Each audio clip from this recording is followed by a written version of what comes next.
김홍걸 위원장님, 안녕하세요. 네, 안녕하세요. 김홍걸입니다.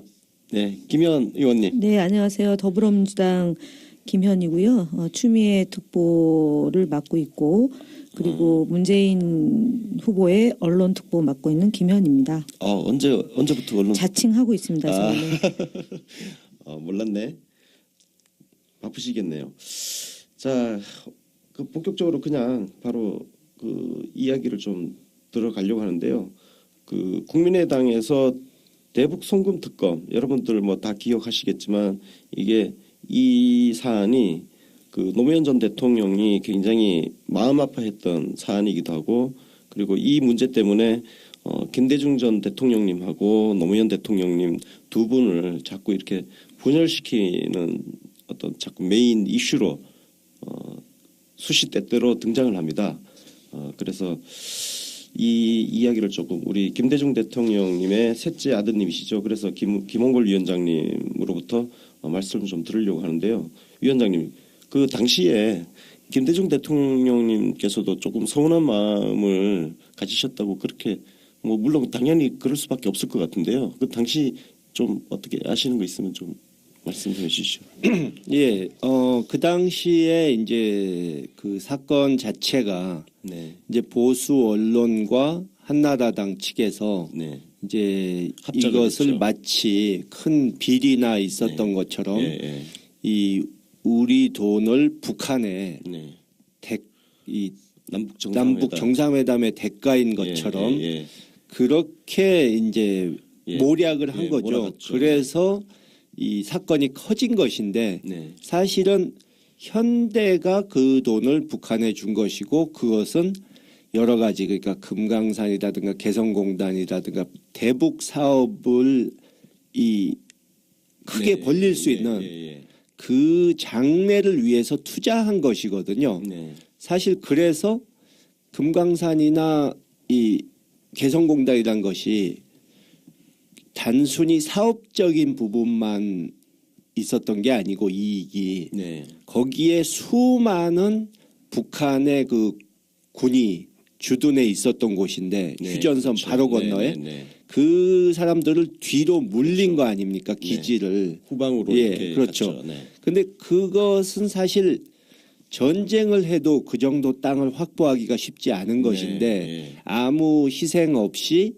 사실 그보다 훨씬 더 큰 돈을 주고라도 했어야 할 일인데 네네. 그런 성과를 네네. 얻는다는 것은 그것을 시비한 것 자체가 굉장히 잘못된 일이었고 근데 그 일이 이제 크게 벌려져서 저희 아버지께서는 다른 것보다도 본인이 그렇게 평생 네. 공들여서 예. 이룩한 남북 한반도 평화. 예. 평화 예. 그 남북 평화 교류 네. 그 부분이 이제 손상을 입게 되고 남북 교류가 이 경색되는 네. 그것을 염려하신 거죠. 네. 또 네. 그것을 위해서 그분의 지시에 따라서 열심히 일했던 분들 네. 그리고 뭐 현대 정몽원 회장 같은 네. 분들 예. 그분들이 정말 죄도 없이 네. 피해를 보게 됐기 때문에 그 부분을 굉장히 안타까워하셨죠. 네. 근데 그 당시에 저희가 알기로는 2002년 6월부터 한나라당 엄호성 의원이 그걸 의혹을 막 제기를 하고 언론들이 이제 대서특필하기 시작하면서 이게 연말 정도 가면 검찰에서 수사를 할 기미를 막 보였거든요. 그래서 검찰이 수사를 하게 되면 이게 진짜 어느 통제가 되지 않는 상황으로 치달을 수 있다. 그런 판단을 당시 노무현 대통령이 그런 판단을 하고 그러면 미친 개처럼 날뛰는 검찰한테 맡겨두느니 제한된 범위 내로 수사 범위를 제한을 해가지고 특검을 하는 게 차라리 낫지 않겠느냐 이런 판단을 했다고 들었거든요. 예, 그렇게 저도 들었고요. 예. 이런 게 동교동 쪽으로 잘 전달이 됐었나요? 어떤가요? 거기에 약간 좀 뭐가 꼬인 게 있는 게 네. 일단은 이제 통추행위냐 아니냐 이제 얘기가 네네. 좀 있었고 그래서 솔직한 상황을 좀 파악하기 위해서 이렇게 어느 분이 가기로 했는데 네. 일단 그게 좀 약간 꼬인 것 같아요. 그리고 두 번째는 그 이제 일요일 날인데 제가 이제 춘추관에 행정관으로 있을 때인데 그 대통령께서 이제 비공개 일정을 한번 네. 바깥으로 나가셨어요. 외부에 네. 효자동에 이제 당시 네. 이제 그 대통령 되기 전에 거주하셨던 그 네. 지역 주민들하고 네, 네. 뭐 그냥 그 가볍게 만나는 자리가 있었는데 그때 이제 특검에 대한 질문이 일부 이제 주민들이 했어요. 그러니까 이제 도리 없이 할 수밖에 없는 거 아니겠냐는 얘기를 이제 짧게 하셨는데 그날 저녁에 이제 그 일정 그러니까 대통령이 그 비공개 일정을 했다는 걸 언론사가 알고 저희 그 전속에게 영상을 좀 제공해 달라고 요청이 들어왔어요. 근데 그때 제가 이제 현장에 가 있지 않아서 어떤 내용이 이제 주고 진행되는지 모르는데 그날 모 방송국에서 그 이제 대통령이 만났던 주민들하고 만났던 내용을 보도를 했는데 네. 거기에 그 내용이 들어가 있었던 거예요. 그러니까 이제 사실은 특검으로 갈 수밖에 없는 상황이다라는 거는 동교동 측하고 얘기가 됐는데 최종 대통령이 그것을 발표하기 전에 그러니까 이 비공식 공감대가 모임에서, 있어야 되는데 그 과정이 좀 생략되면서 그러니까 좀 섭섭하게 됐던 그러니까 그게 뭐 충분히 네. 청와대와 동교동 간에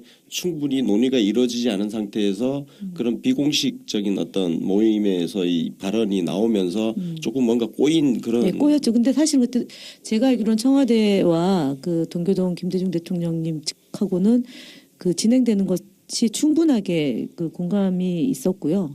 그러니까 아까 말씀드렸던 것처럼 검찰이 전방위적으로 수사를 했을 경우에 미치는 파장이 훨씬 더 크기 때문에 제한적인 특검으로 해서 이 그 이제 대북 송금에 대한 그러니까 그 남북 관계를 훼손하지 않은 선에서 이제 그 다루는 게 좋겠다라는 게 있었고 말씀드렸던 건 발표 시점에 대해서는 좀 그 공감대가 이루어지고 나서 됐어야 되는데 그 이제 사석에서 나온 얘기가 여과 없이 나가면서 좀 오해가 좀 생기지 않았나 보여지죠. 당시 뭐 이 내용은 사실 제가 사석에서 얘기를 했는데 네. 잘 알려지지 않은 내용이에요. 네.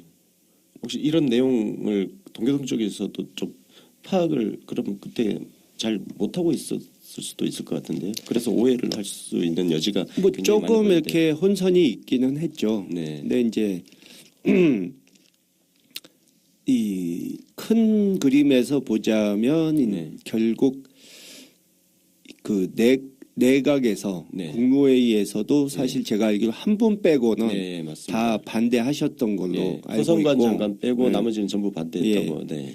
그 결국 이제 정치적인 여러 가지 요건들을 네. 정치적인 부분들을 판단해서 결국 결정을 하실 수밖에 없었던 건데 아무래도 네. 임기 초반부터 이제 거부권을 행사해서 야당과 다수인 야당과 각을 세우기가 좀 힘드셨을 거고 또 그 당시에 사실 좀 이해가 안 간 부분은 네. 그 당시 집권 여당이던 민주당 그때 하나갑 대표를 비롯해서 네. 지금 오히려 지금 저쪽으로 국민의당으로 가셔서 이쪽을 비난하는 민주당을 비난하는 분들이 그 당시엔 사실 아무 말을 안 했어요. 여야 합의로 특검을 예. 채택한 거니까요. 예. 그 뭐 결사 반대다 나는 이거 못 예. 받아들이겠다 이렇게 한 사람이 없었어요 거의. 지금 국민의당으로 가셨던 분이면 뭐 박지원 대표. 아 그분이야 의원이 예, 아니었죠. 그분은 정치인이 의원이 아니었죠 그 아니었고, 당시에는. 네. 뭐 천정배. 그분들은 의원, 뭐 예. 제가 아는 바로는 정동영, 천정배 이런 분들은 예.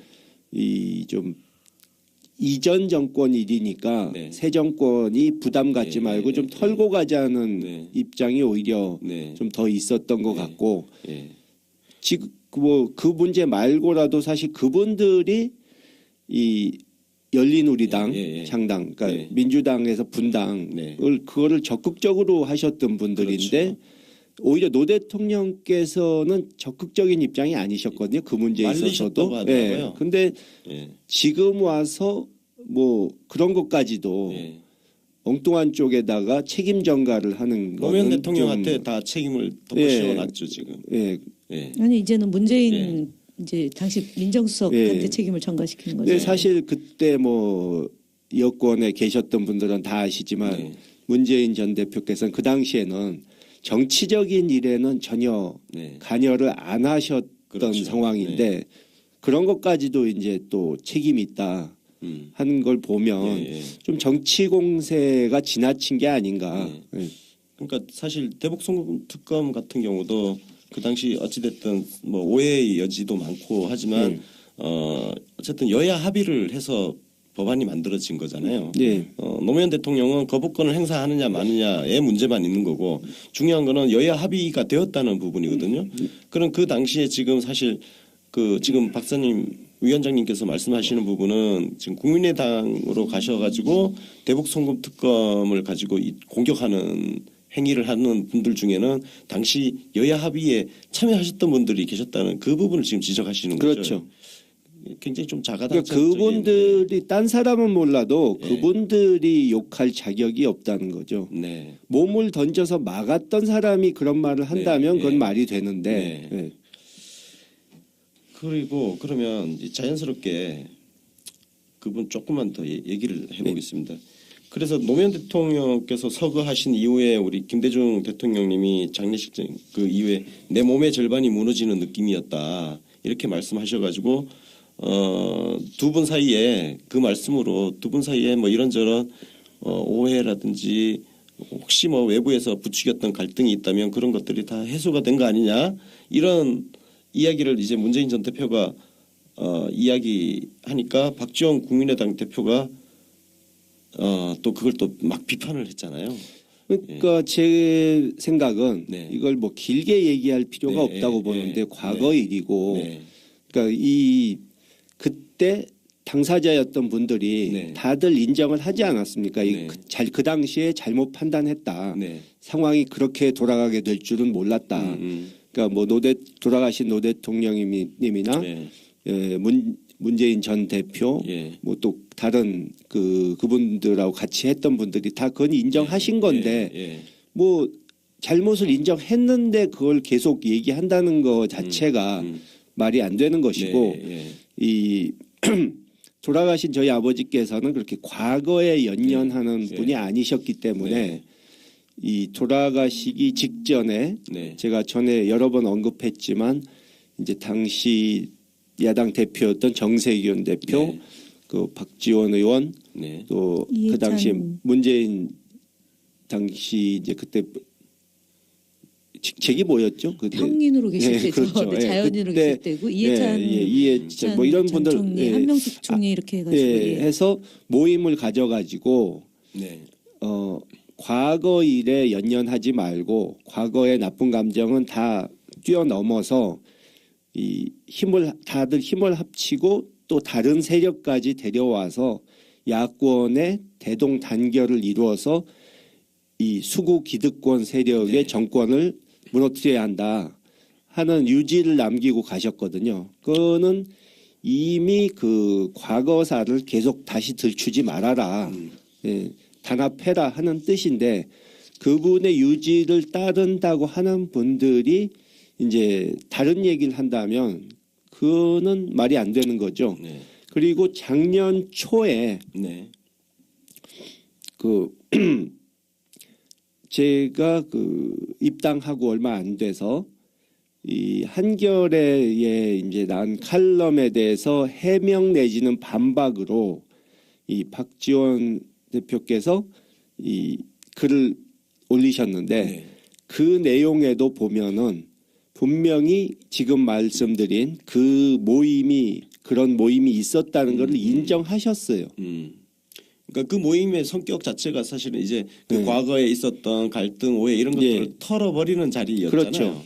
그때 노무현 대통령 서거 이후에 되게 이제 그 3대 위기, 민주주의 위기, 그다음에 경제 위기, 서민 경제 위기, 남북 관계가 안 좋게 되물어낸 3대 위기를 극복하면서 그 지방선거 앞두고 우리의 7알이라도 내주고라도 통합해서 연대해서 단결하고 그다음에 이 말씀드린 3대 위기를 극복하는 그것을 중심에 놓고 가야 된다 말씀을 그때 하셨죠.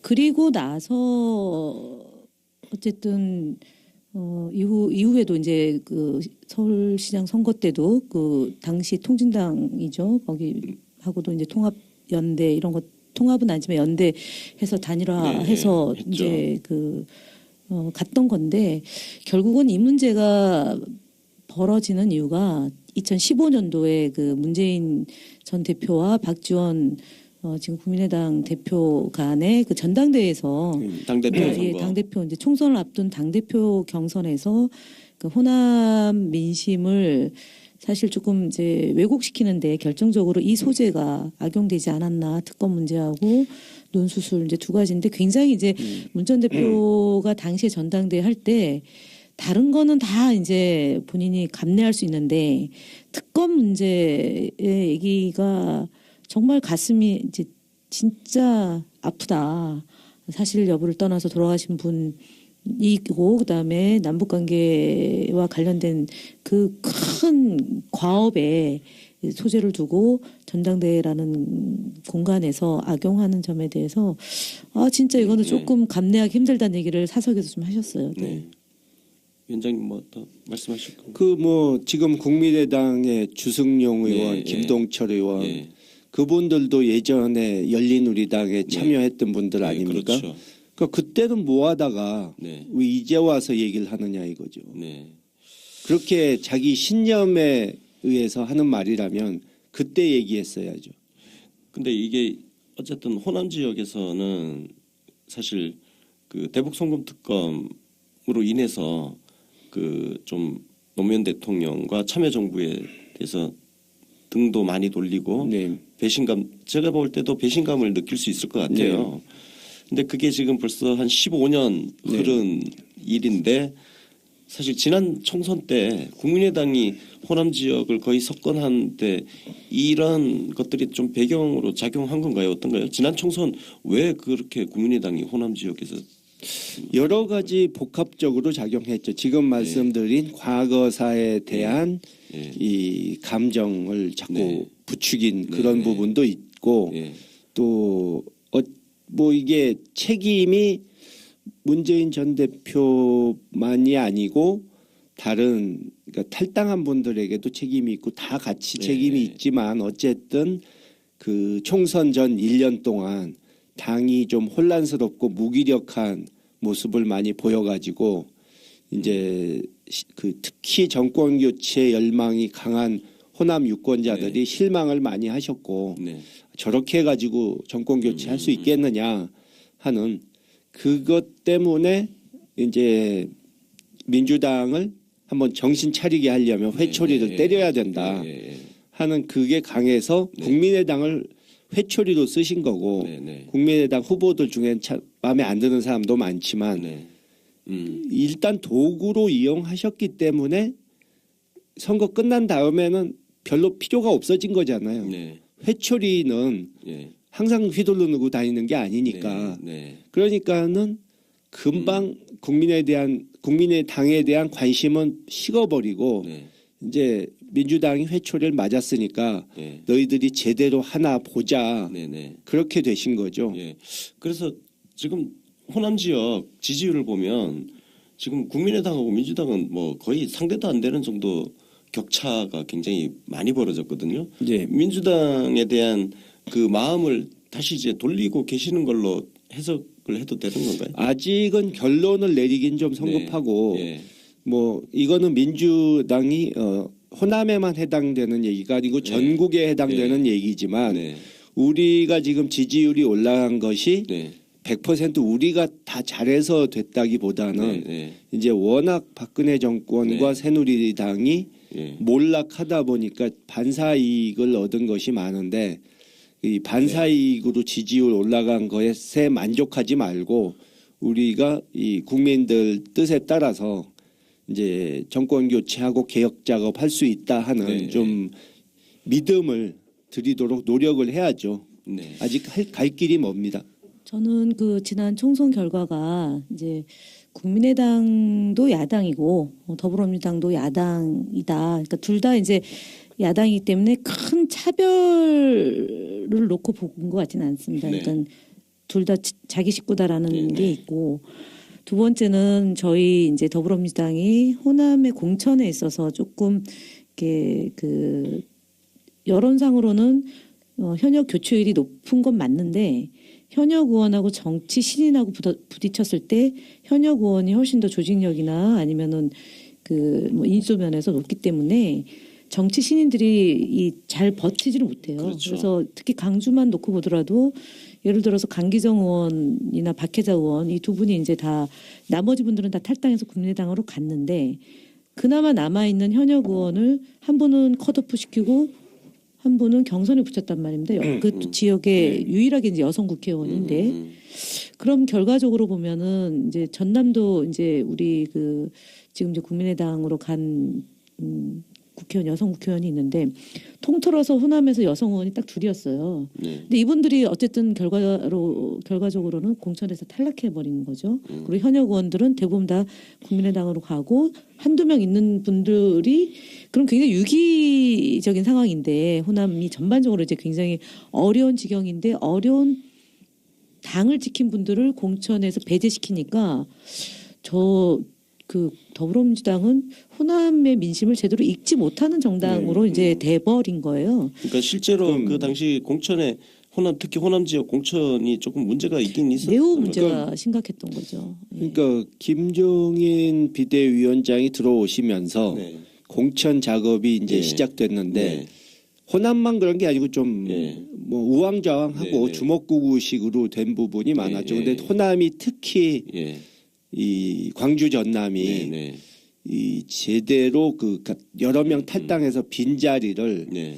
이 좀 인물 제대로 그분들 눈높이에 맞는 예. 인물들을 못 내고 우왕좌왕하다가 막판에 이제 좀 정치 신인이라든가 좀 무게가 좀 떨어져 보이는 사람을 공천하니까 그쪽에서 아 이거 완전히 이 사람들 포기했구나 우리를 우습게 보는구나 뭐 그런 얘기가 또 네. 그러니까 국민의당이 공격하기 딱 좋게 만들어 줘 버린 거죠. 그렇죠. 거기에는 예를 들어 뭐 소위 거물급 호남 예. 출신의 거물급 뭐 우리가 뭐 볼 때는 뭐 비판적인 것도 있지만 뭐 전북에는 정동영 그다음에 광주의 천정배 박주선. 전남에는 박지원 박주선 박준영 네. 그다음에 뭐 그 장관 출신 뭐 이런 분들이 포진해 가지고 계속 호남만 돌아다니면서 이제 호남을 대한 참여정부 심판하고 뭐 더불어민주당 심판론 얘기하면서 그 이제 캠페인을 네. 벌리니까 중과부적이었죠. 그리고 마지막에는 이제 문재인 후보가 그 강주를 방문하느냐 아니냐를 두고 일주일 가까이 당에서 이제 표류를 했잖아요. 네네. 그러니까 그 물론 그날 이제 막판에 그 사전 투표 있던 날 이제 김원걸 위원장하고 같이 이제 충장로에 가서 유세를 했지만 그런 것이 논란이 되니까 가장 그 자당의 그 이제 압도적 1위를 달리고 있는 대선 후보를 강주에 가는 게 득표에 도움이 되느냐 아니냐를 갖고 논란을 펴는 전략 부재, 당의 전략 부재도 이렇게 그러니까 결과 그 당시에 뭐 제가 나중에 밝혔지만 선거대책위 회의를 처음 했을 때 네. 이제 제가 그 말을 했어요. 발언을 이 당에서 호남에 대한 대책이 별로 없는 것 같다. 그러니까 호남 지역에서 지금 의원들이 다 나가셔가지고 누구하고 상의해야 될지도 잘 모르겠는데 그나마 남아 있는 뭐 분들 중에 뭐 예를 들어서 이용섭 예, 의원, 예. 뭐 우윤근 의원 이런 분들한테 여쭤봐도 뭔가 호남을에서 어떤 대책을 세워야 될지 뾰족한 수가 없는 것 같더라. 그 말씀을 했더니 그 김종인 비대위원장께서 네. 아유 그냥 그 사람들은 친문이라 얘기해봐야 신통한 대답 안 나와요 그러시더라고요. 그러니까 무슨 소리냐 왜 하면 신문이 나와? 그러니까 우리도 국민의당 따라서 네. 문재인 전 대표를 때려야 배제해야 호남에서 지지가 올라갈 텐데 네. 그분들은 그런 해법을 안 줄 것이다 이거죠. 근데 속으로 아니 이거 같은 당끼리 네. 뭐 지금 단합해도 될까 말까인데 친문 이렇게 비문 해서 이렇게 되나 의문이 들더라고요. 네. 근데 그 문재인 전 대표가 그 광주 방문 그게 제가 그 당시에 사실 저도 현실 정치에 뛰어든 지 얼마 안 돼서 네. 이 분위기를 잘 파악 못하고 또 판단이 좀 늦었던 감이 있는데 네. 그 상황을 이렇게 지켜보고 있으니까 아, 이분이 빨리 오셨어야 되는데 민심을 수습하려면 너무 늦었다. 그래도 저는 늦었어도 하는 게 도리다. 그러니까 피하지 말고 네. 정정당당하게 효과 없더라도 하는 게 도리에 맞다 생각은 했는데 네. 그러니까 그 자꾸 지도부에서 이 문재인 전 대표에게 나서지 말아라. 가만히 있는 게 맞아요. 도와주는 그 거다. 당시에 이런 그랬죠. 식으로 예. 얘기를 하니까 가지 말라고 했죠. 또. 부담이 예. 돼서 그분도 잘 못 예. 나서셨던 것 네, 같은데 제 생각에는 지도부에서 뭐라고 하던 자기 판단으로 그냥 밀어붙였어야 한다. 예. 일일이 눈치 보지 말고 어떤가요? 사실 이제 뭐 자연스럽게 이번 대선 이야기를 좀 해야 될 것 같은데 그 호남 지역에서 그런 뭐 대북 송금 특검 그다음에 호남 인사 차별 홀대론 등등 해가지고 그런 과정들을 겪고 어찌됐든 지금 민주당이 호남 지역에서도 그 상당 부분 지지율도 회복을 하고 문재인 전 대표도 그렇게 박대를 좀 당하기도 했지만 다시 또 호남에서도 어쨌든 압도적인 1위를 지금 받고 있잖아요. 그 지금 현재 정치 구도를 보면 말이죠. 제 눈에 이렇게 보여요.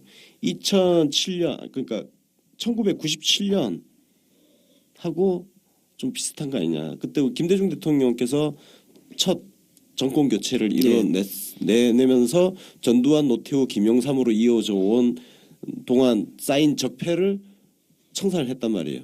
김대중 대통령, 노무현 대통령 이렇게 또 이어지면서. 근데 그 뒤에 지금 다시 이명박, 박근혜 이 정권 동안 또 쌓여 있던 적폐를 또 청산하는 그런 97년 정권 교체하고 비슷한 그런 선거가 아니냐 이번 선거가 어떻게 보세요? 일단 호남 부분을 조금만 더 말씀드리자면은 이 우리가 사실 아까 맞아야 할 매를 맞은 건 맞다 당 차원으로 봤을 때는 근데 이 지역마다 이 후보마다 이 사정을 봤을 때는 사실 좀 기가 막힌 부분이 이제 유권자들을 제대로 섬기지 않고 구태 정치를 하고 뭐 이런 부분에 있어서도 그쪽의 유권자들이 불만이 있으셔가지고 이 심판을 하신 건데 사실 심판의 대상인 사람이 갑자기 나가서 옷을 갈아입은 다음에 심판자로 돌변을 해버렸거든요. 네. 그러니까 무슨 소리냐면 누군지 뭐 말씀드리면 대충 감을 잡으시겠지만 그러니까 그 지역에서 이제 유권자들 밑바닥의 유권자들은 상대 안 하고 지역의 소위 토호가 세력 이런 사람들하고 결탁해가지고 자기의 기득권만 누리던 의원들 심지어 뭐 그 중에 몇 명은 정말 중앙당 당직자들한테 물어보니까 중앙당에서 통제가 안 됐다. 자기네 멋대로 해가지고 그런 자기네가 뭐 자기네 지역구를 자기 왕국으로 만든 거죠. 그랬던 분들이 그 당시 분위기에 편승해가지고 다시 재선이 되니까 이건 좀 문제가 있다 하는 생각이 들더라고요. 그 부분 진짜 좀 아이러니해요. 그랬기 때문에 선거 끝난 지 얼마 안 돼서 그러니까 좋아서 찍은 게 아니고 아까 말씀드린 그 이유 때문에 찍으셨기 때문에 유권자들의 마음이 금방 식어버린 것이 아닌가.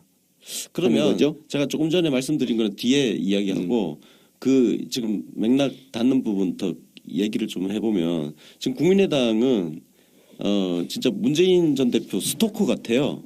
특히 박지원 대표 같은 경우는 하루 일과를 보면 문재인으로 시작해서 문재인으로 끝나는 기승전문? 근데 저는 좀 이해가 잘 안 가는 게 그분이 과거에는 이 판단력이 아주 날카로우셔가지고 언제 저쪽을 뭘 가지고 공격해야 되겠다 하는 그 판단을 잘하시고 적절한 타이밍에 탁 찌르는 정확하게 표적을 찌르는 주유소 습격 사건으로 그런 분이셨는데 적절한 발언으로 적절한 그렇죠. 타이밍에 사람들이 들어봐도 무릎을 탁 칠 정도로 아 역시 뭐 이런 소리를 들으셨는데 요즘은 그냥 아무 생각 없이 그냥 마구 이 기관총을 막 드르륵 쏴대는 표적이 어딘지 지금이 쏠 때인지 아닌지 구별을 못 하시는 게 아닌가. 그러니까 그 대표적인 그때 발언이 위원장님이 그러니까 얘기하는 거로 제가 얘기하는 것은 옳고 그런 걸 따지기 전에 네. 뭐 어제 예. 본인이 어제 한 말로 본인이 오늘 한 말을 반박할 수 있을 정도로 박지원의 말은 네. 박지원 말로 예, 반박이다. 그러니까 예를 들어서 그쪽에 우리가 뭐 통합이나 연대를 제안하거나 이러면 뭐 기분 나쁘다, 예. 웃기지 마라, 상대 안 한다. 그러게 그때 이러다가 우상호 원내대표가 근데 만약에 예. 그러면은 국민의당 필요 없다. 예. 우리는 우리대로 가겠다. 이렇게 말을 했다면은 예. 뭐라고 했겠습니까? 저 오만한 사람들 대통령 다 됐다. 예, 단독 이미 정권 다 집권하겠다. 잡은 줄 안다. 예. 그럴 거 아닙니까? 그렇죠. 그리고 어제는 또 뭐 그런 말씀을 하시더라고요. 그 탄핵이 예, 그것도 그렇고 그것도 탄핵이- 무슨 뜻인지 잘 모르겠고 예. 탄핵이 인용되면 인용되면 문재인 대세로 대세로 흔들린다. 예, 뭐 흔들린다. 그리고 또 뭐 안희정 지사의 대연정 발언에 대해서 네. 문재인 전 대표가 강하게 비판을 안 한 걸 보니까 네. 역시 친노들끼리 뭐 끼리끼리 논다 뭐 이런 식으로 또 말씀을 하셨는데 그 뜻을 잘 이해를 못하는 게 그러면 대연정 발언을 강하게 비판했어야 된다는 소리인데 그렇게 말하셨으면은 역시 혼자 권력을 독불장군. 독식하려는 그 마음이 있다 이렇게 했을 것이고 예. 또 그 부분에 있어서 그러니까 안희정 지사를 강하게 때렸다면은 예. 어유 저 사람은 그렇죠. 같은 노무현 대통령 모셨던 사람끼리도 예. 아웅다웅. 완전히 자기 그룹 예. 자기한테 철저히 충성하는 그 사람들만 끼고 하려고 그러는구나. 네, 예, 응? 그렇죠. 아마 이렇게 그렇게 또 비판했을 거예요. 비판했을 거 아닙니까? 예. 그러니까 이게 뭘 결론은- 해야 비판을 안 받을지 어, 예, 알 수가 없는 거예요. 제가 볼 때는 예. 그 이제 박지원 전 대표가 좀 예. 대표네요. 대표. 저희 예. 당에서는 전 원내대표인데 예. 이분이 주유소 습격 사건을 인용을 하시면서 한 사람만 공격하면 네. 된다고 하셨거든요. 평소 지론인데 그 지론이 아마 문재인 후보만 공격하면 된다고 생각하는 그걸 딱 정해놓고 그러니까 뭐 이게 합리적이냐 아니냐 그다음에 상식적이냐 아니냐 정의로우냐 되냐, 안 되냐. 아니냐라는 거는 그거는 별로 의미가 없고 그냥 문재인의 행동과 말을 받아서 되치게 하면 된다고 생각하는 것 같아요. 그러면은 언론에서도 받아주고 종편에서도 인용하고 본인이 그 언론으로부터 계속 이제 그 노출되는 그러니까 그런 게 생기니까 근데 본인의 제가 작전 보기에는 같아요. 네. 이제 호남의 유권자들이 실증이 난 것이 그러니까 자기네들이 뭐 친문 패권 비판 이거만 가지고 선거에서 이겼다고 착각해서 그런지는 모르지만 계속 그 말만 하는데 이제 그 말에 처음에 동조했던 유권자들조차도 계속 그것만 얘기하고 새로운 게 없으니까 자기네들이 뭘 잘할 수 있는지 자신들만의 미래를 향한 비전이 뭔지 이런 건 하나도 없이 계속 똑같은 말만 되풀이하니까 기승전 문제. 그러면은 이거 아무리 좋은 노래도 맨날 듣고 있으면 지겹잖아요. 예, 그렇죠. 네. 그러니까는 저 사람들은 역시 정권 교체를 위한 대안 세력은 못 되는구나 하는 생각이 드실 수밖에 없는 거죠. 예. 그래서 제가 한번 이게 박지원 대표가 참 요거 재밌는 것 같아요. 탄핵이 인용되면 국민들은 문재인 공포증에 휩싸일 것이다. 이거 해석 좀 해주세요.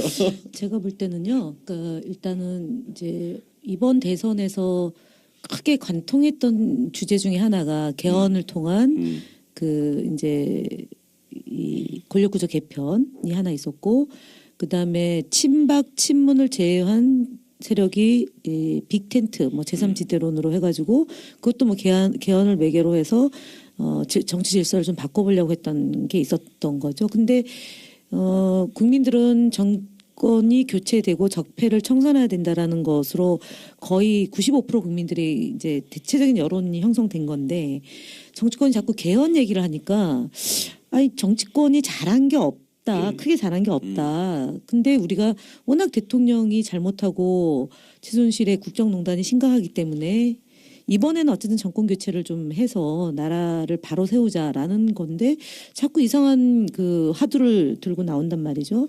그다음에 두 번째가 또 친박과 친문은 전혀 동질적이지가 않은데 그걸 묶어가지고 마치 친박과 친문을 일체화시키고 나머지 세력들이 모여서 이제 뭘 형성하면은 될 것처럼 했던 이 두 가지 흐름이 다 깨진 거거든요. 그렇죠. 네. 근데 지금도 보면 앞서 이제 박지원 대표가 끊임없이 이제 그 얘기를 하는 이유는 그러니까 문재인을 공격하면 이제 아까 얘기했던 주유소 습격 사건이에요. 이분이 갖고 있는 그래서 그 호감도를 비호감으로 자꾸 돌리고 그러다 보면 이제 그 뭐 반기문 중간에 이제 사퇴하고 그다음에 또 누구도 사퇴하고 그런 후보가 바른정당이나 새누리당의 후보가 거의 의미 있는 후보가 나올 수 없다고 보면 지금 국민의당에 있는 안철수 후보가 그 세력들의 표를 다 얻으면 양자 대결이 간다거나 그러니까 요약하면 문재인을 자꾸 때리면서 문재인에 대한 비호감, 네. 비토 정서를 확산시키면 그러니까 국민의당으로 그 공간이 모으면. 국민의당 네. 것이 될 것이다. 그러니까 이제 박지원 대표가 호남이고 호남의 맹주인 박지원과 그다음에 영남 출신인 안철수로 가면은 영호남의 이 표를 그러니까 친문을 뺀 나머지 세력의 표를 다 모으면 해볼 만하다. 이길 수도 있다라는 생각을 갖고 계속 문재인을 공격하는 거라고 보죠. 근데 지지율을 보면 문재인 대표 지지율은 계속 올라가고 있거든요. 맞으면 그동안 올라가죠. 계속 온 사방에서 다 때리고 있는데 지지율은 계속 올라가고 있어요. 이거 어떻게 해석해야 돼요? 그래서 일단 저는 그 안철수 의원 얘기가 나왔으니까 안철수 의원 보고 있으면 좀 불쌍한 생각도 들고 그래요. 그러니까 이 박근혜 최순실 게이트가 터진 후로 그분이 뭐 크게 잘못한 건 없거든요. 맞습니다. 본인 나름대로 할 만큼 했는데 지지율이 전혀 올라가지 않고 오히려 떨어지니까 10%대 박스에 갇혀 있죠. 그러니까 이게 처음부터 시작이 잘못됐다. 그러니까 새 정치 하겠다는 분이 구태 정치인들하고 손을 잡았기 때문에 당장 먹기에는 뭐 이 단계 좋으니까 급하니까 손을 잡았는데 생각이 전혀 다르다 보니까 그분들은 안철수 의원을 대통령 만드는 게 지상 목표가 아니잖아요. 그렇죠. 본인들 정치 생명 연장하는 게 더 중요하죠. 그러니까는 이게 자꾸 어긋나 가지고 이 안철수 의원은 까마귀 노는 곳에 백로야 가지 마라 하고 독야청청 깨끗하게 가고 싶어도 자꾸 까마귀들이 여기서 튀고 저기서 튀고 하니까 자기 옷에도 까만 물이 묻을 수밖에 없고 이 본인의 이미지에 전혀 도움이 안 되는 것 아닌가. 그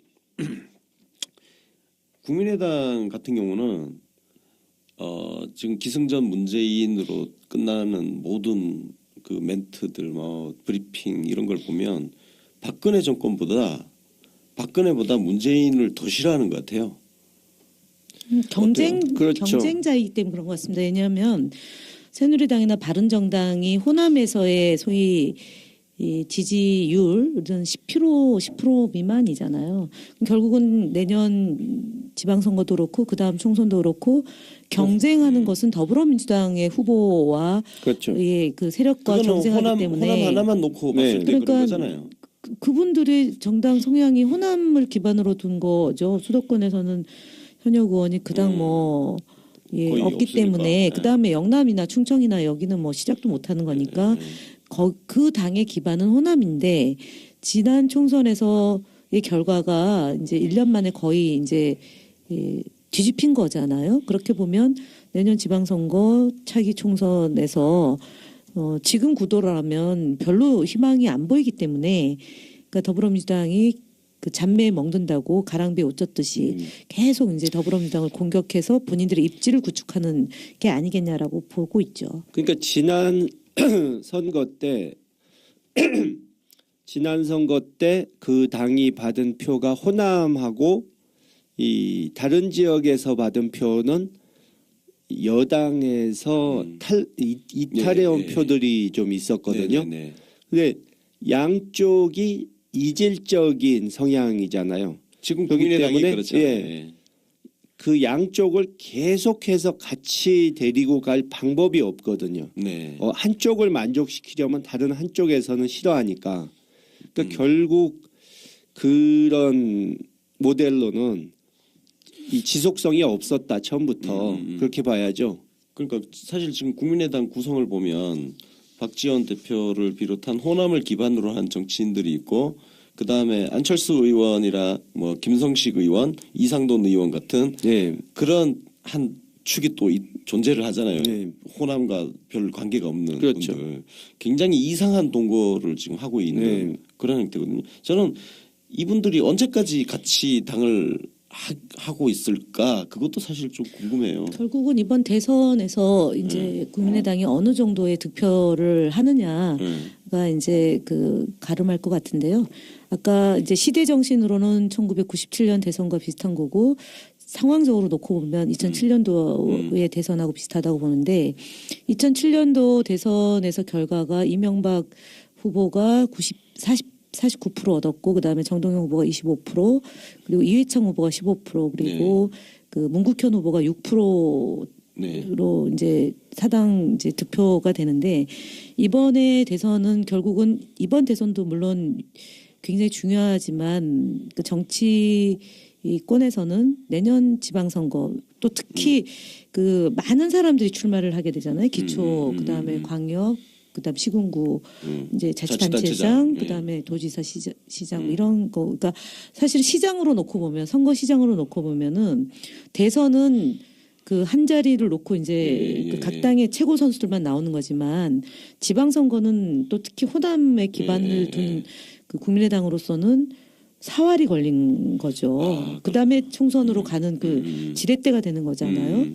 그렇게 놓고 보면 국민의당이 이 시점에서 더불어민주당과 계속 각을 세우고 다른 지역에서는 뭐 각축전을 펼친다는 제목이 안 나오지만 호남으로 갈 때마다 문재인과 안철수가 무슨 각축을 벌이고 있다.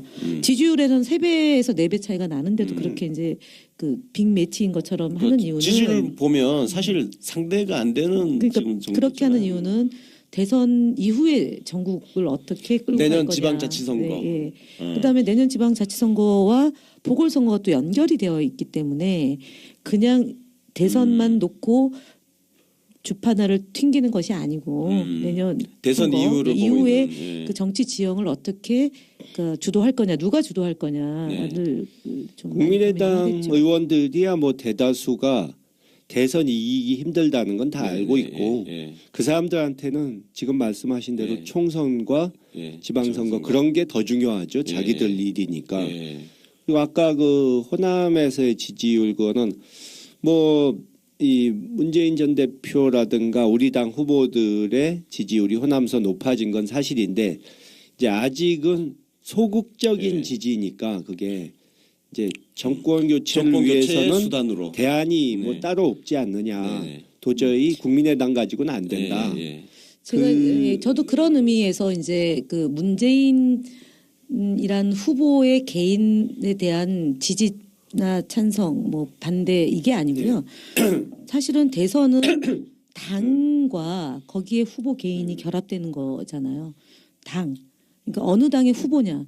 후보가 어느 당이냐가 아니라 어느 당의 후보냐라고 저는 보거든요. 네, 그렇죠. 19,000여 개의 투표소에서 치러지는 투표이기 때문에 사실 투개표 참관인만 하더라도 많게는 7만에서 8만 정도의 인력이 지금 들어가는 거잖아요. 그렇죠. 이거는 그냥 일반적으로 총선이 아니기 때문에 그 당의 지지 기반과 세력이 굳건해야지만 그 위에 탑재된 후보가 선거를 치를 수 있는 거죠. 그래서 저는 어떤 이는 이렇게도 얘기합니다. 더불어민주당의 문재인 후보가 아니어도 이번에는 굉장히 가능성이 높다. 왜냐 정권 교체를 열망하는 국민들이 80%고 이 박근혜 대통령이 탄핵에 찬성하는 국민이 80%거든요. 네. 그래서 가장 정권 교체를 가능성이 높은 당이 더불어민주당이다. 그래서 정말 정당 사상 처음으로 야당인 더불어민주당이 지지율이 40%가 유지되는 것은 그만큼 정권 교체에 대한 열망이 높다.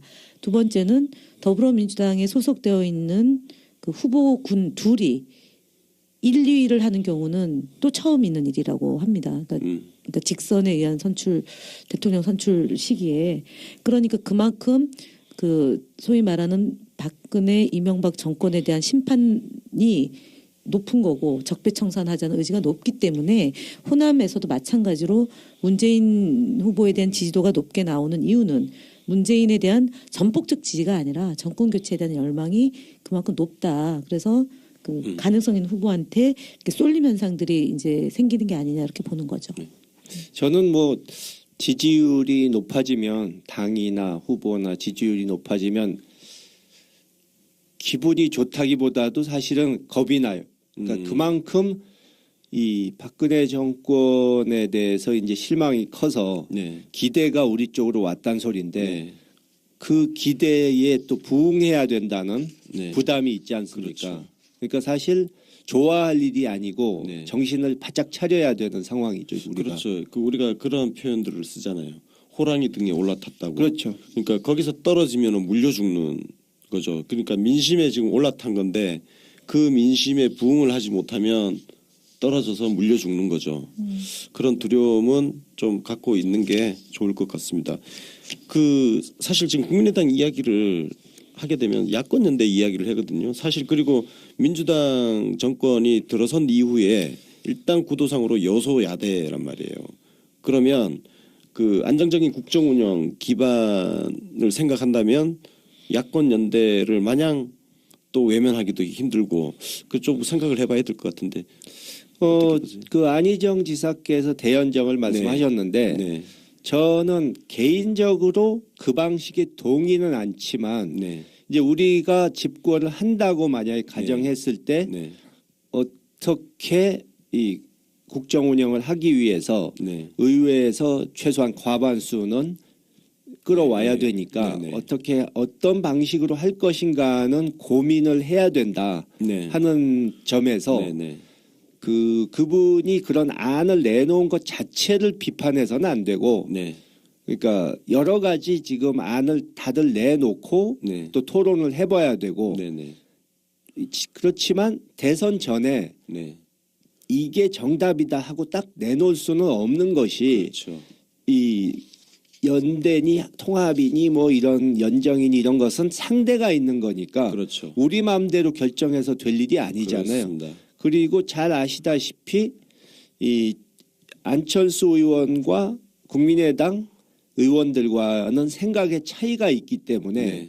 안철수 의원은 이 대선도 끝까지 완주, 네. 독자 노선 이거를 원하시는 분이니까 우리가 뭐 마음대로 이런 식으로 가겠다고 그림을 그려놓는 게 의미가 없을 수도 있죠. 근데 저는 그러니까 대연정 아이디어는 조금 저는 생각이 다른 것이 이 지금 두 가지 그러니까 바른정당이나 새누리당은 이 청산의 대상이고 네. 아직도 과거를 반성하지 않고 있는 사람들이기 때문에 쉽게 그 사람들과 손잡기 어렵다. 네. 한마디로 네. 이 개혁의 대상과 타협을 해서 성공하기가 쉽지 않다 하는 그 점이 있고 네. 또 하나는 대연정 같은 모델은 내각제를 하는 나라 네. 또 정치 수준이 높고 정당 정치가 확실하게 이 자리를 잡은 네. 유럽 같은 그렇죠. 데서는 독일, 프랑스 이런 쉬울지 데가. 몰라도 우리 현실에서는 좀 현실성이 좀 떨어지지 않나. 그건 제 개인적 네, 네, 견해입니다. 네. 저는 예. 이제 그 촛불 민심이 우리 사회를 그 이전과 그 이후를 완전하게 다르게 이제 만들어 가는 것 같아요. 새로운 대한민국이라고 얘기하고 집권 민주주의의 위대함이 그 탄핵을 발의할 때 사실은 정치권에서 굉장히 탄핵이 통과되기가 쉽지 않을 거다라고 계산을 초기엔 했던 거죠. 저희 당에서조차도 더불어민주당에서조차도 그러니까 국민들이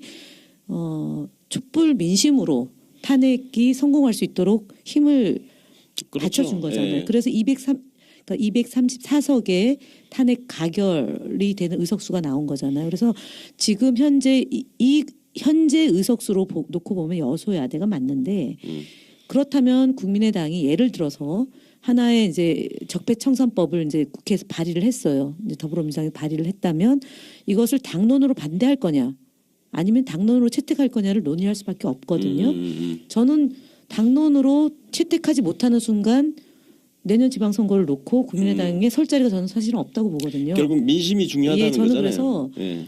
천만 촛불 민심이 234명의 국회의원이 탄핵에 동참하게 했다면 이것은 어찌 보면 문재인 대통령이 이제 지금 현재에서 가장 이제 승부수가 높다고 보면 그 개인의 대통령이 아니고요. 민주당 정부이기도 하지만 사실은 민주정부 3기이지만 국민의 정부와 참여정부보다 훨씬 더 강도 높은 국민들이 선택한 정부이기 때문에 그 정부의 동력은 물론 국회의원일 수도 있어요. 그런데 이 민심, 아까 얘기했던 민심을 두렵게 생각하고 이분들이 바라는 대한민국의 청사진을 제시하는 세력과 국민들이 함께해 줄 거라고 보고 네. 제가 그걸 정리를 하면 그게 문재인 전 대표께서 이렇게 말씀하셨거든요.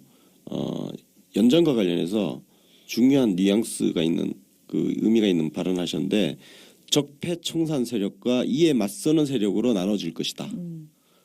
그게 지금 말씀하신 네, 저는 뭐 그렇게 그거 봅니다. 같아요. 네. 그러니까 네. 국회의원 그 정당 의석수로 이야기할 네. 게 아니라는 그런 말씀이거든요. 그렇죠.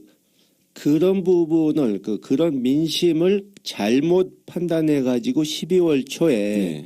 이 국민의당에서 그때까지는 잘 해오다가 네, 그렇죠. 이 계산 저 계산하고 눈치 예, 보는 모습을 보이니까 바로 그냥 지지율이 직접탄을 맞지 않았습니까? 폭락했죠. 그것이 아직도 해보지 못하는 지금은 거예요. 국민들이 그러니까 한마디로 정치적인 거래, 술수, 계산 이런 거를 완전히 지금 배격하는 분위기라는 거죠. 그러니까 박근혜 정권을 보고 하도 질려서 네, 네.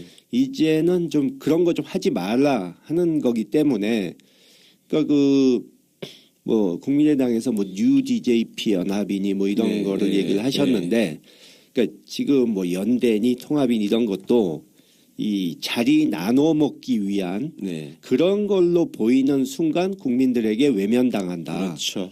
그렇기 때문에 그걸 조심해야 된다는 거죠. 그러니까 그리고 DJP 연합을 잘못 이해하시는데 그 당시에 이제 시대 정신이 네. 한 번이라도 평화적으로 정권 교체를 해서 좀 정치 수준도 높이고 이 국가를 위기에서 그 당시 구해야 된다는 그런 역사적 명분이 마음에서 있었죠. 예. 모인 것이고 또 돌아가신 저희 아버지께서 몇십 년 동안 일관성 있는 정치를 하시면서 그 지지자들한테 신뢰를 얻으셨기 때문에 저분은 김종필 총재하고 손을 잡더라도 저분이 변질할 리 없다 하는 그렇죠. 믿음이 있어서 된 건데 지금은 그럴 사람이 없지 않습니까? 네네. 그리고 그 당시 상황을 좀 오해하시는데 그때 뭐 자리 나눠 먹기를 그렇게 노골적으로 김종필 총재가 요구하지 않았어요.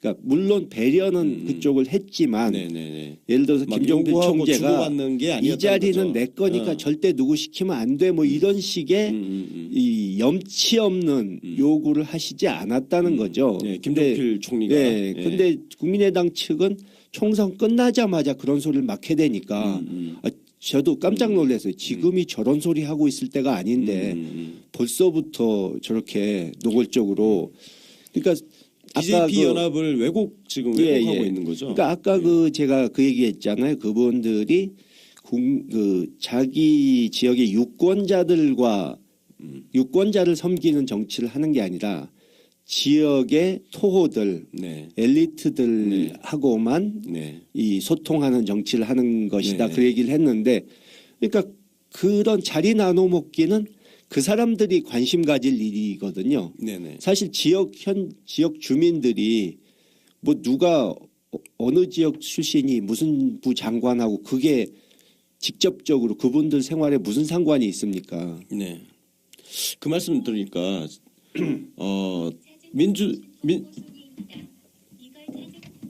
민주당이 그 야권 연대를 명분으로 까딱 잘못 말을 하면 네.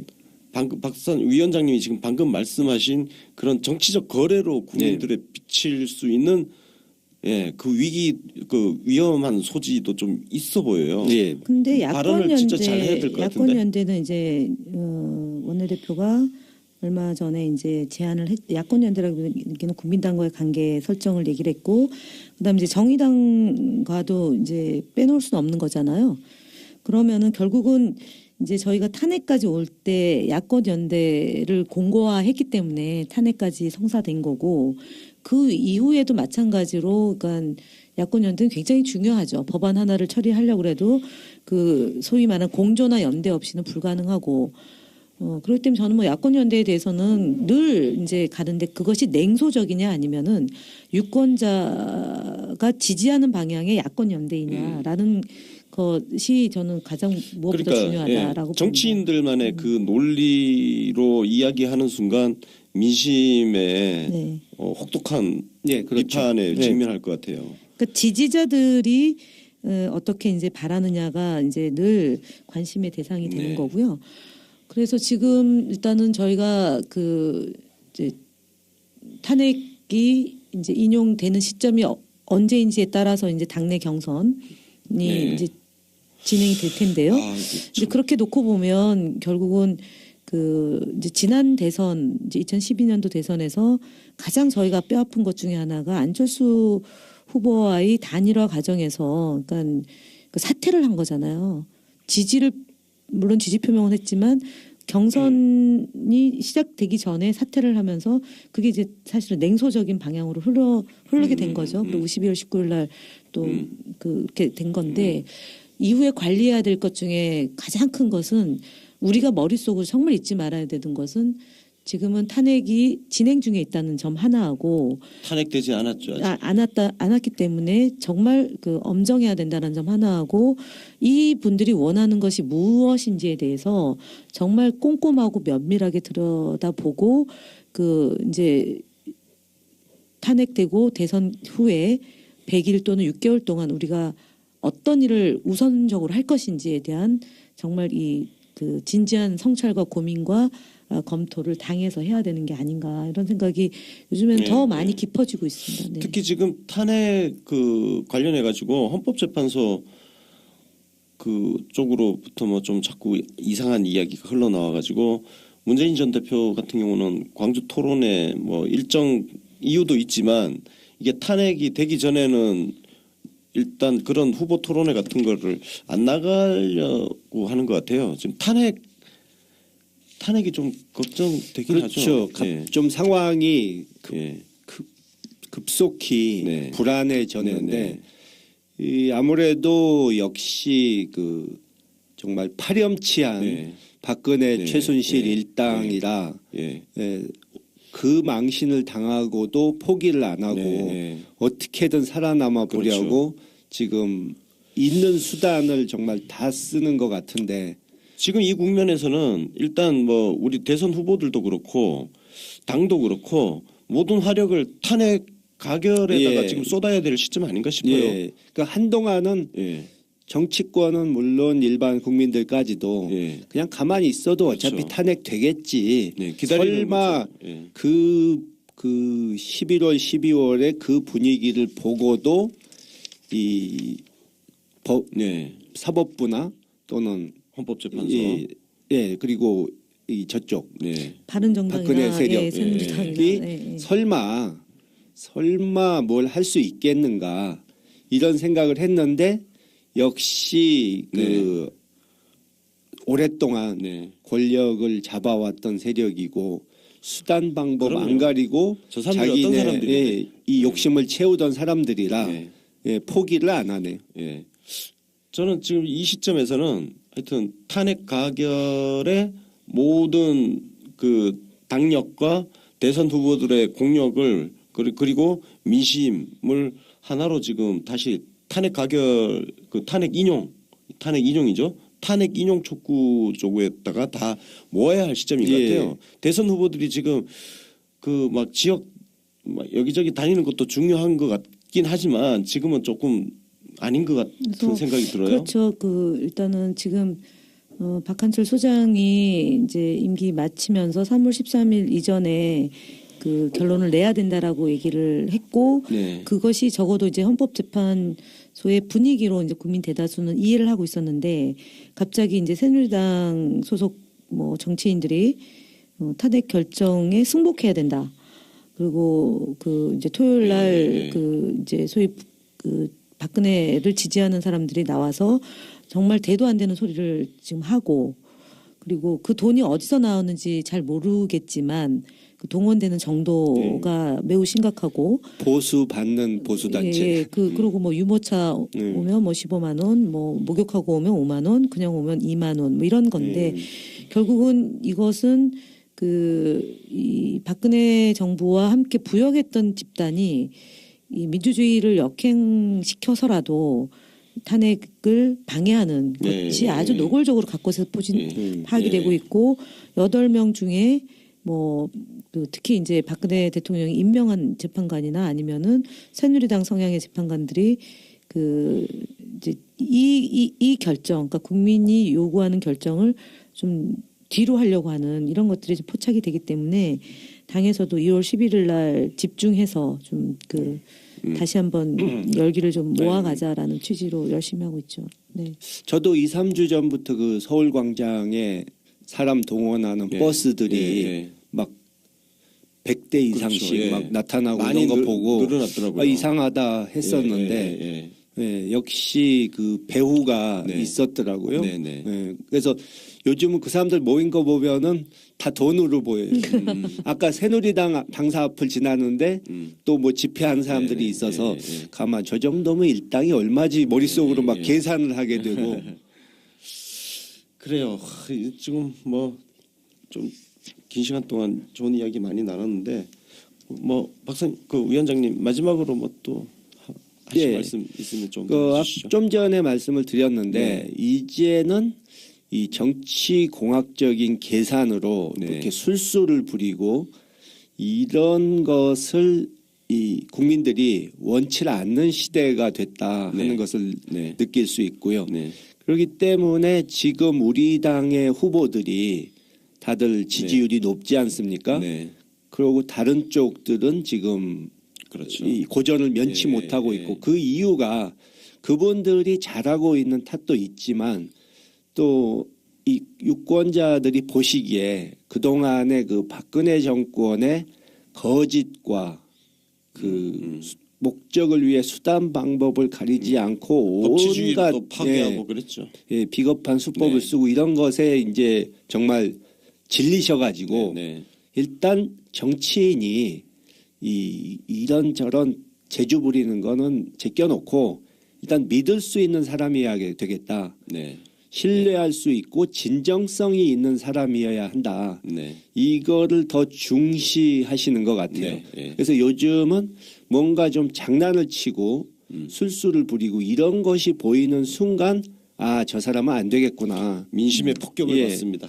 그래서 사실 아까 그 뭐 문재인 전 대표와 박지원 대표 얘기가 나왔는데 솔직히 이 정치를 뭐 축구나 이런 스포츠로 봤을 때 개인기는 도저히 박지원 대표를 당할 사람이 없습니다. 근데 지금 12월 초부터 계속 좀 안 풀리는 이유가 그러니까 개인기 부리는 거를 이제는 국민들이 원치 않으신다는 거죠. 그러니까 박지원 대표 본인은 아 내가 잘 하고 있는데 평소 과거에 하던 대로 했는데 왜 그러지 하는데 이게 시대가 바뀌어 버린 거예요. 그렇죠. 그렇기 때문에 이제는 정말 제가 전에부터 강조를 해왔던 건데 일관성, 신뢰성, 진정성 이런 것이 최대의 덕목이 되지 않았나. 그래서 정말 구태 정치인들이 하나둘씩 사라지고 이 국민들이 믿을 수 있는 그런 정치인들이 등장할 수 있는 이 분위기가 돼가고 있다. 그래서 굉장히 바람직한 현상이라고 봅니다.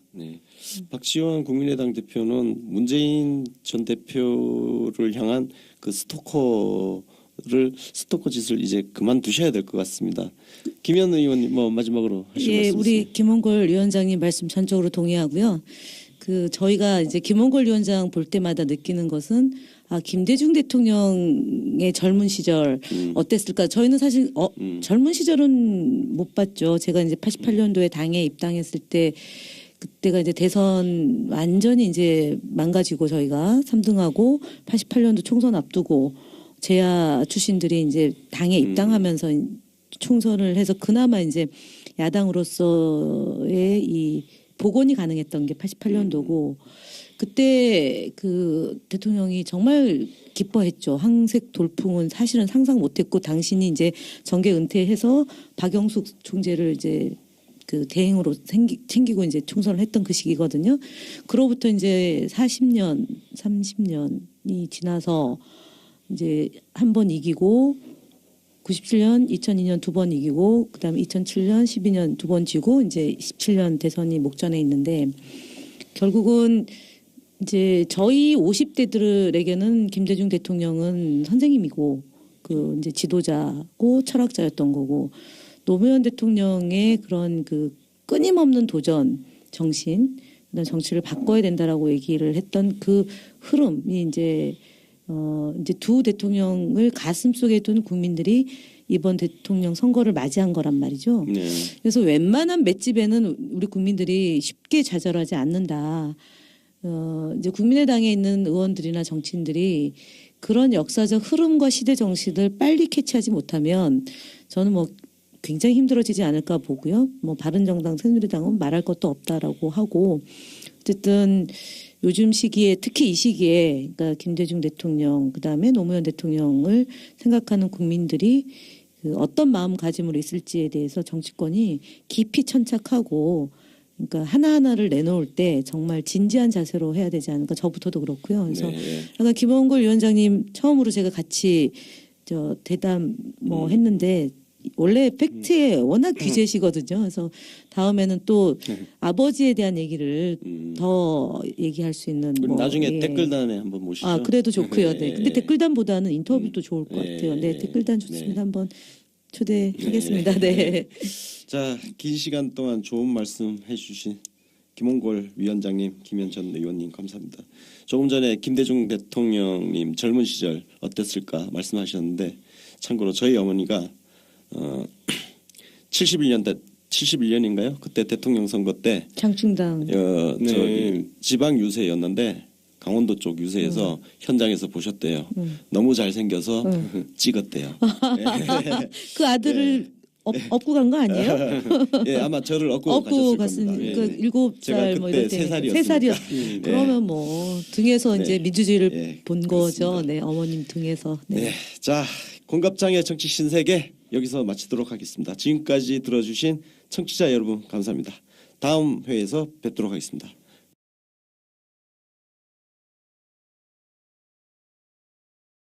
김원걸 위원장님 안녕하세요. 예, 안녕하세요. 김원걸입니다. 네, 김현 의원님. 네, 안녕하세요. 더불어민주당 김현이고요. 추미애 특보를 맡고 있고 그리고 문재인 후보의 언론 특보 맡고 있는 김현입니다. 언제부터 언론 자칭하고 있습니다. 저는. 몰랐네. 바쁘시겠네요. 자, 그 본격적으로 그냥 바로 그 이야기를 좀 들어가려고 하는데요. 그 국민의당에서 대북 송금 특검 여러분들 뭐 다 기억하시겠지만 이게 이 사안이 그 노무현 전 대통령이 굉장히 마음 아파했던 사안이기도 하고 그리고 이 문제 때문에 김대중 전 대통령님하고 노무현 대통령님 두 분을 자꾸 이렇게 분열시키는 어떤 자꾸 메인 이슈로 수시 때때로 등장을 합니다. 그래서 이 이야기를 조금 우리 김대중 대통령님의 셋째 아드님이시죠. 그래서 김홍걸 위원장님으로부터 말씀을 좀 들으려고 하는데요. 위원장님, 그 당시에 김대중 대통령님께서도 조금 서운한 마음을 가지셨다고 그렇게 뭐 물론 당연히 그럴 수밖에 없을 것 같은데요. 그 당시 좀 어떻게 아시는 거 있으면 좀 말씀해 주시죠. 예, 그 당시에 이제 그 사건 자체가 네, 이제 보수 언론과 한나라당 측에서 네, 이제 합작을 이것을 했죠. 마치 큰 비리나 있었던 것처럼 예, 이 우리 돈을 북한에 네, 이 남북 남북 정상회담의 대가인 것처럼 예.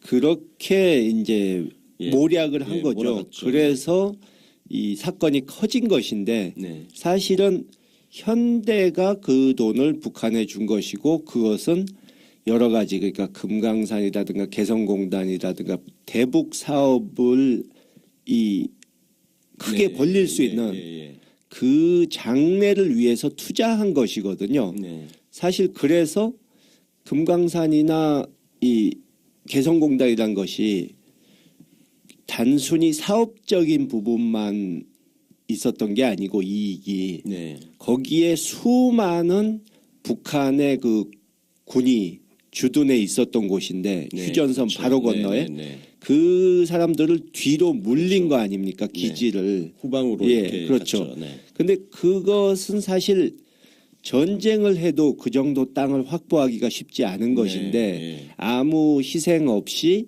사실 그보다 훨씬 더 큰 돈을 주고라도 했어야 할 일인데 네네. 그런 성과를 네네. 얻는다는 것은 그것을 시비한 것 자체가 굉장히 잘못된 일이었고 근데 그 일이 이제 크게 벌려져서 저희 아버지께서는 다른 것보다도 본인이 그렇게 평생 네. 공들여서 예.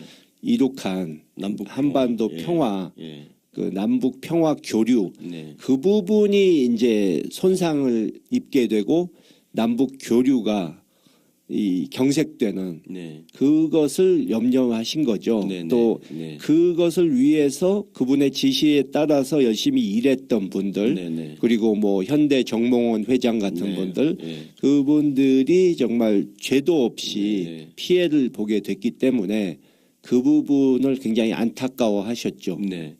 근데 그 당시에 저희가 알기로는 2002년 6월부터 한나라당 엄호성 의원이 그걸 의혹을 막 제기를 하고 언론들이 이제 대서특필하기 시작하면서 이게 연말 정도 가면 검찰에서 수사를 할 기미를 막 보였거든요. 그래서 그 검찰이 수사를 하게 되면 이게 진짜 어느 통제가 되지 않는 상황으로 치달을 수 있다. 그런 판단을 청와대 비난하는 분들이 그 당시엔 사실 아무 말을 안 했어요. 여야 합의로 특검을 예. 채택한 거니까요. 예. 그러니까 뭐 결사 반대다 나는 이거 못 예. 받아들이겠다 이렇게 한 사람이 없었어요 거의. 지금 국민의당으로 가셨던 분이면 뭐 박지원 대표 그분이야 의원이 예, 아니었죠. 그분은 정치인이 의원이 아니었죠 그 아니었고, 예. 당시에는. 네. 뭐 천정배 그분들은 의원, 뭐 예. 제가 아는 바로는 정동영, 천정배 이런 분들은 예. 이 좀 이전 정권 일이니까 네. 새 정권이 부담 갖지 예, 말고 예, 좀 예. 털고 가자는 네. 입장이 오히려 네. 좀 더 있었던 것 네. 같고 예. 지금 뭐 그 문제 말고라도 사실 그분들이 이 열린우리당 예, 예, 예. 창당, 그러니까 네. 민주당에서 분당을 네. 그거를 적극적으로 하셨던 분들인데 그렇죠. 오히려 노 대통령께서는 적극적인 입장이 아니셨거든요. 그 문제에 있어서도. 말리셨다고 하더라고요. 근데 예. 지금 와서 뭐 그런 것까지도 예. 엉뚱한 쪽에다가 책임 전가를 하는 노무현 거는 대통령한테 좀, 다 책임을 덮어 예. 씌워놨죠 지금. 예. 예. 아니 이제는 문재인 예. 이제 당시 민정수석한테 예. 책임을 전가시키는 거죠. 근데 사실 그때 뭐 여권에 계셨던 분들은 다 아시지만 네. 문재인 전 대표께서는 그 당시에는 정치적인 일에는 전혀 네. 관여를 안 하셨던 그렇죠. 상황인데 그런 것까지도 이제 또 책임이 있다. 하는 걸 보면 예, 예. 좀 정치 공세가 지나친 게 아닌가. 예. 그러니까 사실 대북 송금 특검 같은 경우도 그 당시 어찌됐든 뭐 오해의 여지도 많고 하지만 어쨌든 여야 합의를 해서 법안이 만들어진 거잖아요. 예. 노무현 대통령은 거부권을 행사하느냐 마느냐의 문제만 있는 거고 중요한 거는 여야 합의가 되었다는 부분이거든요. 그럼 그 당시에 지금 사실 그 지금 박사님 위원장님께서 말씀하시는 부분은 지금 국민의당으로 가셔가지고 대북 송금 특검을 가지고 공격하는 행위를 하는 분들 중에는 당시 여야 합의에 참여하셨던 분들이 계셨다는 그 부분을 지금 지적하시는 거죠. 그렇죠. 굉장히 좀 그러니까 자가당착적인. 그분들이 딴 사람은 몰라도 예. 그분들이 욕할 자격이 없다는 거죠. 네. 몸을 던져서 막았던 사람이 그런 말을 한다면 네. 그건 예. 말이 되는데 네. 예. 그리고 그러면 이제 자연스럽게 그분 조금만 더 얘기를 해보겠습니다. 그래서 노무현 대통령께서 서거하신 이후에 우리 김대중 대통령님이 장례식 그 이후에 내 몸의 절반이 무너지는 느낌이었다 이렇게 말씀하셔가지고 두 분 사이에 그 말씀으로 두 분 사이에 뭐 이런저런 오해라든지 혹시 뭐 외부에서 부추겼던 갈등이 있다면 그런 것들이 다 해소가 된 거 아니냐 이런 이야기를 이제 문재인 전 대표가 이야기하니까 박지원 국민의당 대표가 또 그걸 또 막 비판을 했잖아요. 그러니까 제 생각은 네. 이걸 뭐 길게 얘기할 필요가 네, 없다고 네, 보는데 네, 과거 일이고 네. 그러니까 이 그때 당사자였던 분들이 네. 다들 인정을 하지 않았습니까? 네. 그 당시에 잘못 판단했다. 네. 상황이 그렇게 돌아가게 될 줄은 몰랐다. 그러니까 뭐 돌아가신 노 대통령님이나 네. 문재인 전 대표 예. 뭐 또 다른 그분들하고 같이 했던 분들이 다 그건 인정하신 건데 예. 뭐 잘못을 인정했는데 그걸 계속 얘기한다는 거 자체가 말이 안 되는 것이고 네, 이 돌아가신 저희 아버지께서는 그렇게 과거에 연연하는 네. 분이 아니셨기 때문에 네. 이 돌아가시기 직전에 네. 제가 전에 여러 번 언급했지만 이제 당시 야당 대표였던 정세균 대표, 네. 그 박지원 의원, 네. 또 그 이해찬. 당시 문재인 당시 이제 그때 직책이 뭐였죠? 그때 평인으로 계실 예, 때죠. 그렇죠. 네, 예, 자연인으로 그때 계실 때고 이해찬, 이해찬 뭐 이런 전 분들 총리, 예, 한명숙 총리 이렇게 해가지고 예. 해서 모임을 가져가지고 네. 과거 일에 연연하지 말고 과거만이 아니고 다른 그러니까 탈당한 분들에게도 책임이 있고 다 같이 네. 책임이 있지만 어쨌든 그 총선 전 1년 동안 당이 좀 혼란스럽고 무기력한 모습을 많이 보여가지고 이제 그 특히 정권 교체 열망이 강한 호남 유권자들이 실망을 많이 하셨고 네. 저렇게 해가지고 정권 교체할 수 있겠느냐 하는 그것 때문에 이제 민주당을 한번 정신 차리게 하려면 회초리를 때려야 된다 하는 그게 강해서 국민의당을 회초리로 쓰신 거고 국민의당 후보들 중엔 참 마음에 안 드는 사람도 많지만 일단 도구로 이용하셨기 때문에 선거 끝난 다음에는 별로 필요가 없어진 거잖아요. 회초리는 항상 휘두르고 다니는 게 아니니까. 그러니까는 금방 국민의당에 대한 관심은 식어버리고 이제 민주당이 회초리를 맞았으니까 너희들이 제대로 하나 보자. 그렇게 되신 거죠. 그래서 지금 호남 지역 지지율을 보면 지금 국민의당하고 민주당은 뭐 거의 상대도 안 되는 정도 격차가 굉장히 많이 벌어졌거든요. 민주당에 대한 그 마음을 다시 이제 돌리고 계시는 걸로 해석을 해도 되는 건가요? 아직은 결론을 내리긴 좀 성급하고 뭐 이거는 민주당이 호남에만 해당되는 얘기가 아니고 전국에 해당되는 얘기지만 우리가 지금 지지율이 올라간 것이 100% 우리가 다 잘해서 됐다기보다는 이제 워낙 박근혜 정권과 새누리당이 몰락하다 보니까 반사이익을 얻은 것이 많은데 이 반사이익으로 지지율 올라간 것에 만족하지 말고 우리가 이 국민들 뜻에 따라서 이제 정권 교체하고 개혁 작업할 수 있다 하는 좀 믿음을 드리도록 노력을 해야죠. 네. 아직 갈 길이 멉니다.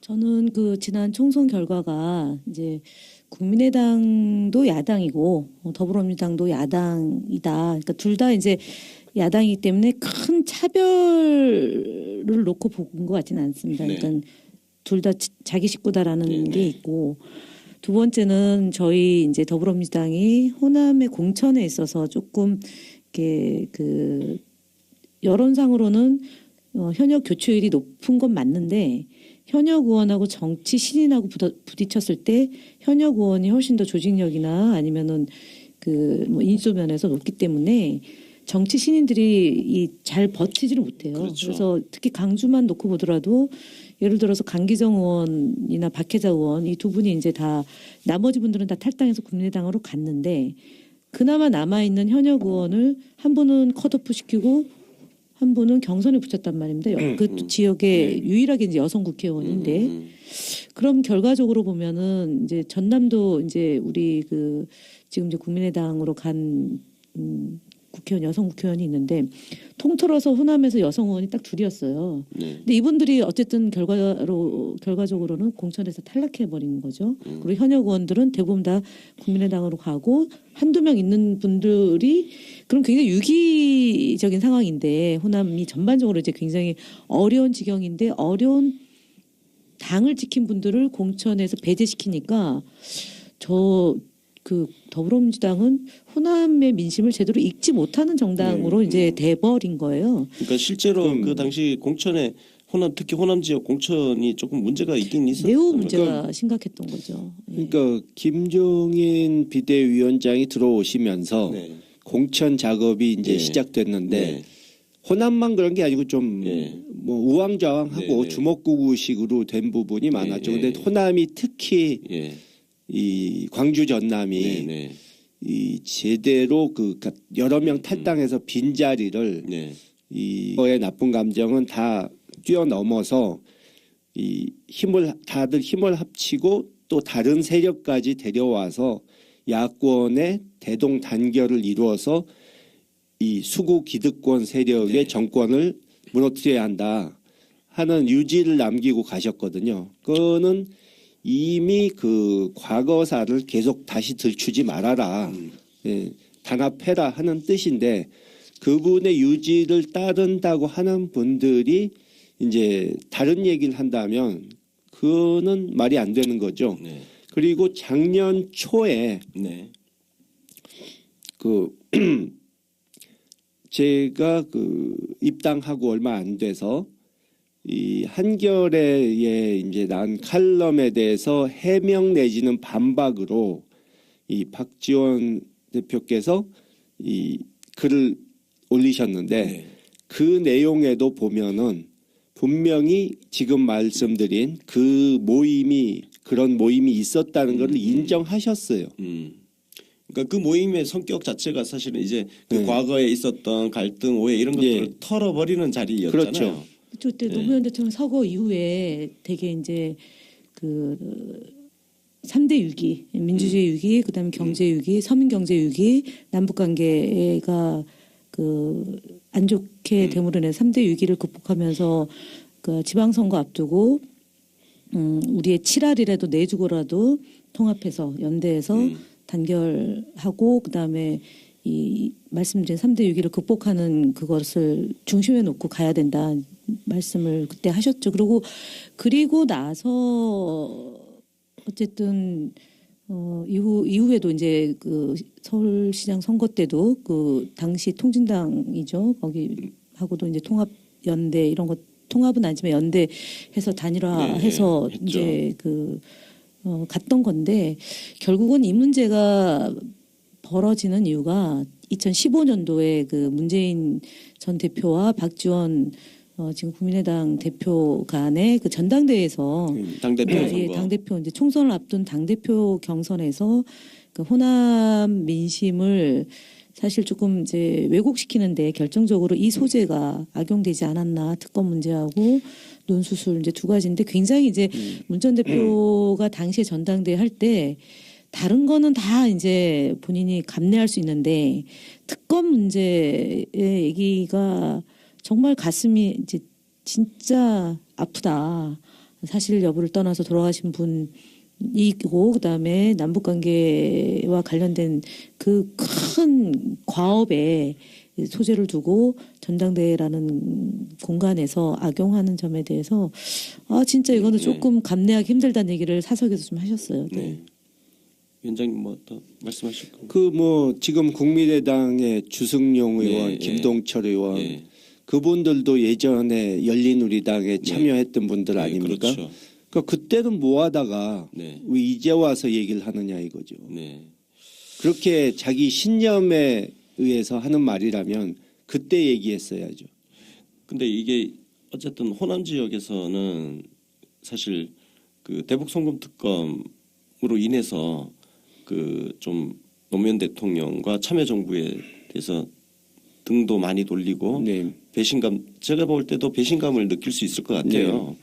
근데 그게 지금 벌써 한 15년 흐른 일인데 사실 지난 총선 때 국민의당이 호남 지역을 거의 석권하는데 이런 것들이 좀 배경으로 작용한 건가요? 어떤가요? 지난 총선 왜 그렇게 국민의당이 호남 지역에서 여러 가지 복합적으로 작용했죠. 지금 말씀드린 과거사에 대한 이 감정을 자꾸 네. 부추긴 그런 부분도 있고 예.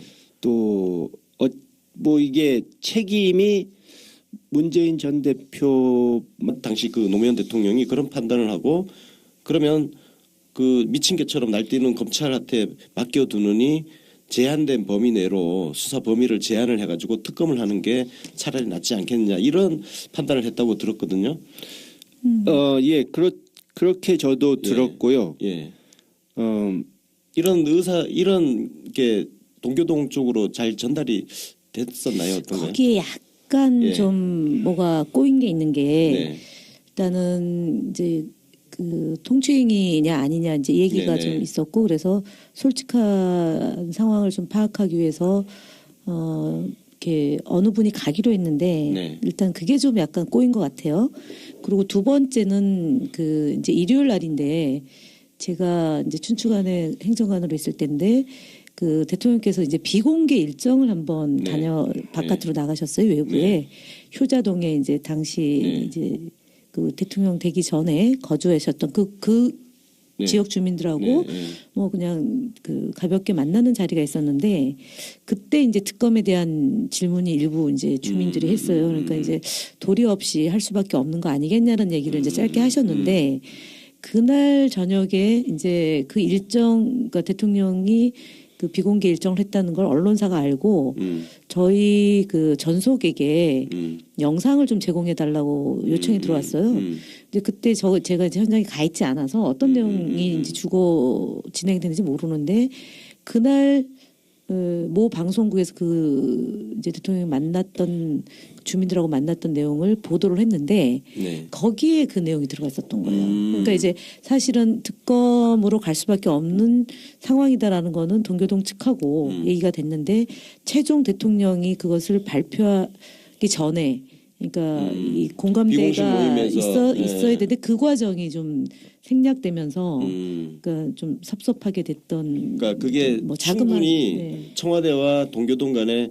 충분히 논의가 이루어지지 않은 상태에서 그런 비공식적인 어떤 모임에서 이 발언이 나오면서 조금 뭔가 꼬인 그런 네, 꼬였죠. 근데 사실 그때 제가 알기로는 청와대와 그 동교동 김대중 대통령님 측하고는 그 진행되는 것이 충분하게 그 공감이 있었고요. 그러니까 아까 말씀드렸던 것처럼 검찰이 전방위적으로 수사를 했을 경우에 미치는 파장이 훨씬 더 크기 때문에 제한적인 특검으로 해서 이 그 이제 대북 송금에 대한 그러니까 그 남북 관계를 훼손하지 않은 선에서 이제 그 다루는 게 좋겠다라는 게 있었고 말씀드렸던 건 발표 시점에 대해서는 좀 그 공감대가 이루어지고 나서 됐어야 되는데 그 이제 사석에서 나온 얘기가 여과 없이 나가면서 좀 오해가 좀 생기지 않았나 보여지죠. 당시 뭐 이 내용은 사실 제가 사석에선 얘기를 했는데 네. 잘 알려지지 않은 내용이에요. 네. 혹시 이런 내용을 동교동 쪽에서도 좀 파악을 그럼 그때 잘 못하고 있었을 수도 있을 것 같은데요. 그래서 오해를 할 수 있는 여지가 뭐 굉장히 조금 많이 보이는데. 이렇게 혼선이 있기는 했죠. 네. 근데 이제 이 큰 그림에서 보자면 네. 결국 그 내각에서 네. 국무회의에서도 사실 제가 알기로 한 분 빼고는 네, 맞습니다. 다 반대하셨던 걸로 예, 알고 허성관 있고 장관 빼고 네. 나머지는 전부 반대했다고. 네. 그 결국 이제 정치적인 여러 가지 요건들을 네. 정치적인 부분들을 판단해서 결국 결정을 하실 수밖에 없었던 건데 아무래도 네. 임기 초반부터 이제 거부권을 행사해서 야당과 다수인 야당과 각을 세우기가 좀 힘드셨을 거고 또 그 당시에 사실 좀 이해가 안 간 부분은 네. 그 당시 집권 여당이던 민주당 그때 하나갑 대표를 비롯해서 네. 지금 오히려 지금 저쪽으로 국민의당으로 가셔서 이쪽을 비난하는 민주당을